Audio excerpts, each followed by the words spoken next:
Alexandre Delval, géopolitologue, je le rappelle. Alexandre Delval, vous êtes auteur de La mondialisation dangereuse, c'est aux éditions L'Artilleur. Merci. Alexandre Delval, on entend déjà qu'aucune décision formelle n'est attendue aujourd'hui. L'Europe est-elle impuissante face à ces flux migratoires? On nous dit que ça fait 2 ans qu'elle discute d'un pacte sur les migrations et l'asile et qu'on n'arrivera probablement pas à se mettre d'accord d'ici 2024.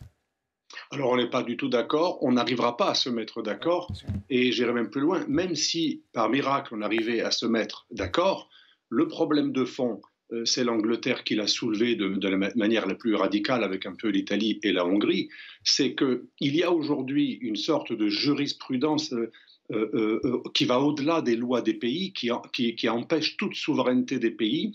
C'est une soi-disant jurisprudence, c'est une soi-disant suprématie juridique qui est discutable de tout ce que décide, de manière assez idéologique, la Cour européenne des droits de l'homme, qui, même quand un État souverain comme l'Angleterre, avant même le Brexit, avait décidé de faire des accords avec des pays externes pour renvoyer les migrants qui arrivent de manière illégale afin qu'ils demandent leur asile ou leur visa dans des pays d'origine, eh bien, à chaque fois qu'il y a eu ce genre de décisions qui, en fait, ne sont pas contraires au droit international, contrairement à ce qu'on dit, c'est le droit de n'importe quel pays de dire vous n'entrez pas illégalement. Si vous voulez rentrer, vous faites une demande dans les consulats dans vos pays. Eh bien, la Cour européenne des droits de l'homme a systématiquement condamné les actions souveraines de tous les États qui, depuis des années, ont essayé de faire en sorte, un peu comme l'Australie, qui, elle, n'est pas soumise à la Cour européenne des droits de l'homme, l'Australie a réussi de manière, et en limitant énormément les morts, ou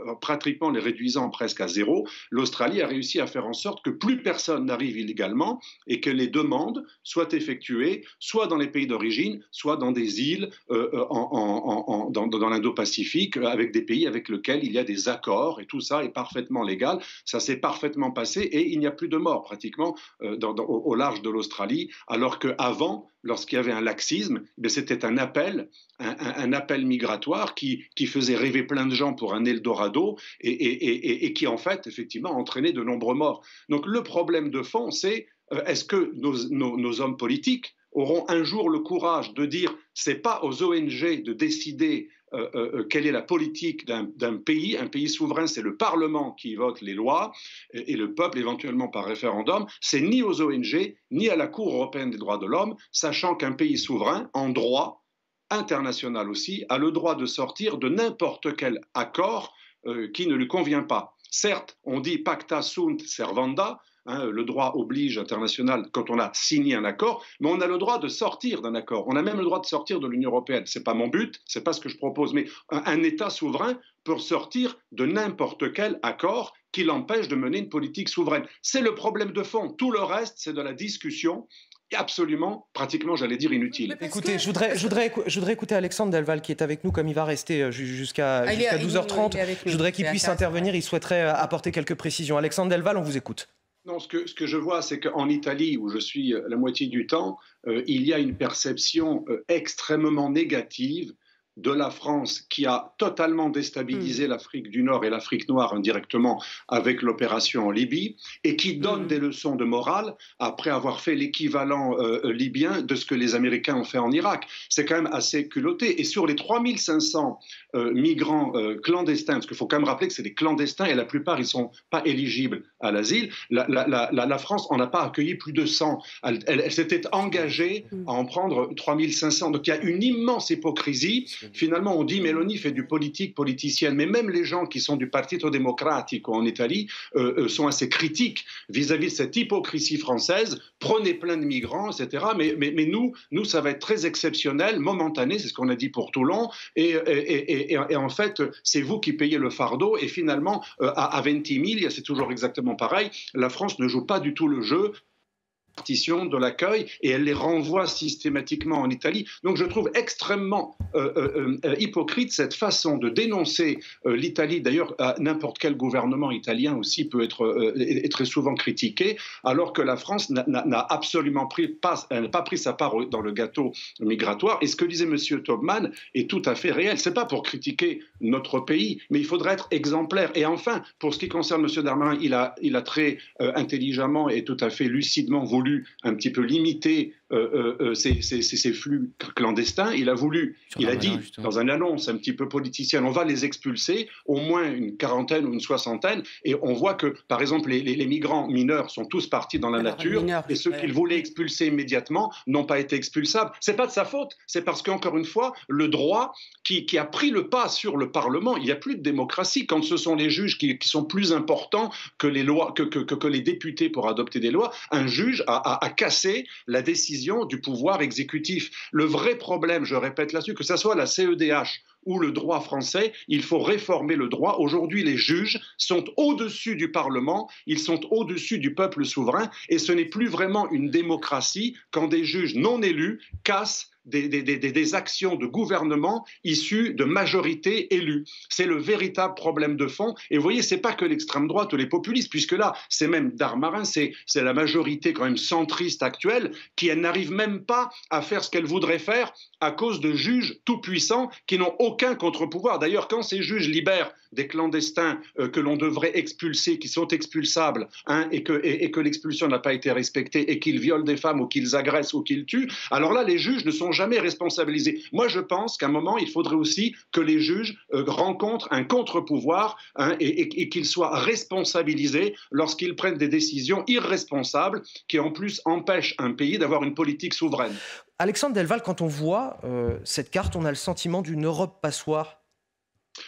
C'est plus qu'un sentiment, c'est une réalité pour la raison juridique que j'ai exposée tout à l'heure. Mais pour ce qui concerne les Balkans, l'augmentation est liée à quelque chose d'assez précis qui va être un petit peu remédié bientôt. La Serbie, dans une sorte aussi de dispute avec l'Union européenne. Vous savez que sa candidature est problématique à cause de la question du Kosovo. La Serbie n'a pas été trop coopérante. Elle avait permis à de nombreux ressortissants, notamment du Maghreb, de venir sur son pays sans aucun visa, ce qui annule toute la politique de renforcement des contrôles aux frontières des autres pays. Et le président serbe a dit qu'il allait remédier à ce problème très bientôt. Donc la route des Balkans, c'est aussi lié au fait qu'un des pays des Balkans ne mettait aucune restriction à l'arrivée directe par avion de gens qui par la suite partent dans la nature et dans tous les Balkans. Pour la route du Sud, il n'y a pas que l'Italie, il y a aussi l'Espagne. Il faut savoir qu'en Espagne, ces braves migrants que les ONG essentialisent, parce qu'il y a des gens bien partout, y compris chez les migrants, il y a des bons, des pas bons, il y a des respectueux de la loi, d'autres non. Certains sont arrivés à Ceuta en lançant de l'acide de l'autre côté des barrières sur les policiers, et on a vu des centaines de personnes faire des assauts qui ont choqué le public espagnol de tous bords, pas que Vox, parce que là, on a des gens qui arrivent de manière violente.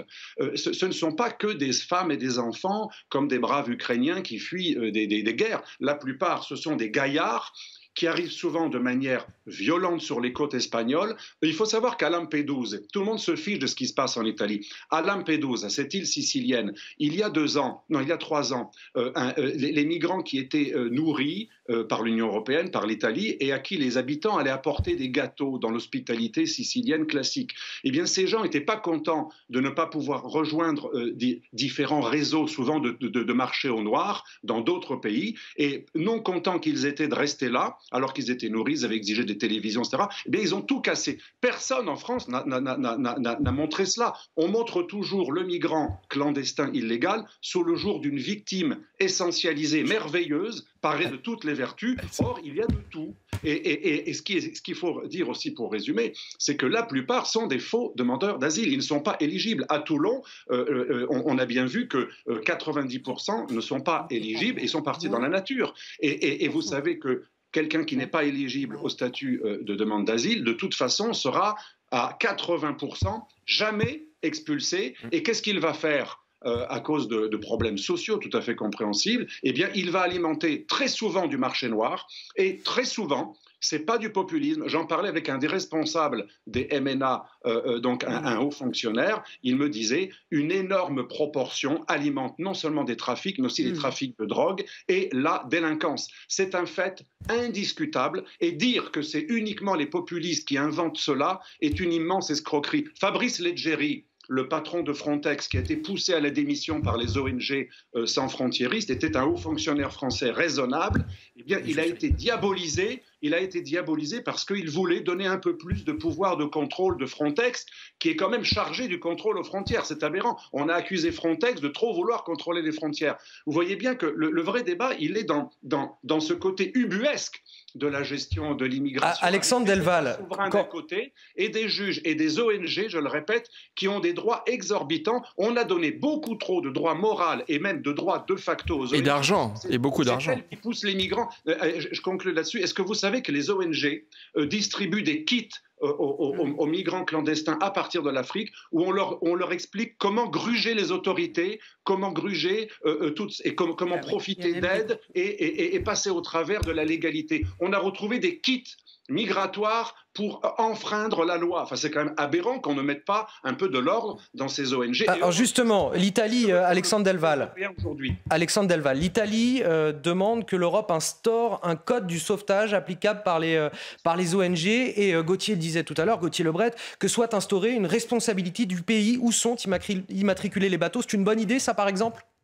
Mais ces ONG ont toutes, moi j'ai fait une petite étude là-dessus, elles ont toutes un agenda qui est respectable, hein, chacun a droit d'avoir des idées, un agenda sans frontiériste et le postulat, c'est la frontière est un instrument de torture, comme disait le maire progressiste de Palerme, Leoluca Orlando, qui les soutient à fond.